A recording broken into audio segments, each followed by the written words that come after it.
Hey friends, I officially submitted my last paper for the semester, so I'm feeling good about that.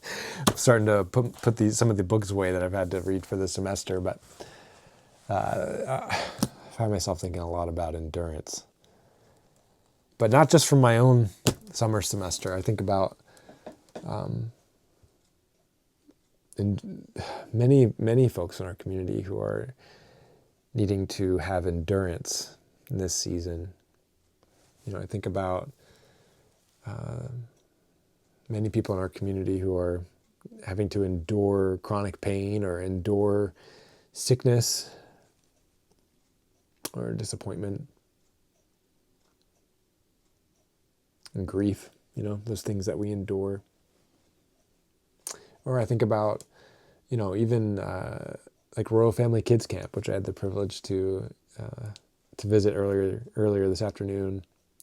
That loving on those youth well throughout 4 or 5 days at the camp requires a particular type of endurance and patience. Regardless of how fulfilling it is, it still requires endurance.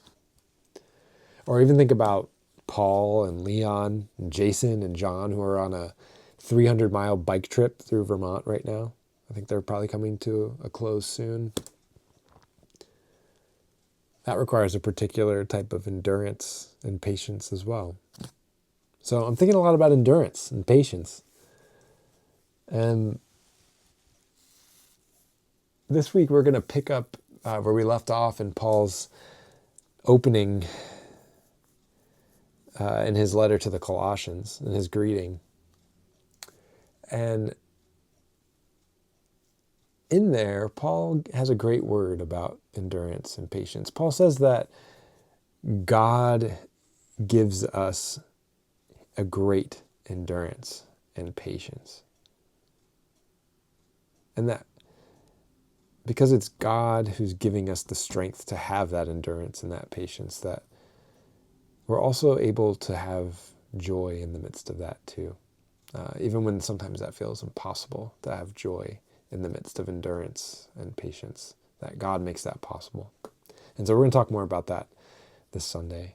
It's a good word, something that I needed to hear even just this week, as I've been studying that passage and wrapping up seminary at the same time. It's a good word from the Lord for all of us, that He makes it possible to have joy in the midst of endurance and patience. So I look forward to talking more about that with you this week. Just as a reminder, we've got a special session of the local church conference at the end of our service this Sunday. We just have 2 small orders of business related to electing board members and amending some of their term limits. And so I invite you to stick around after the service and cast your vote for those things. It should take about 5-10 minutes at the most. So that is what we've got going on this Sunday. So I hope that the Lord will meet you in a fresh way and fill you with joy in the midst of those things that you are enduring, those things that you're waiting for.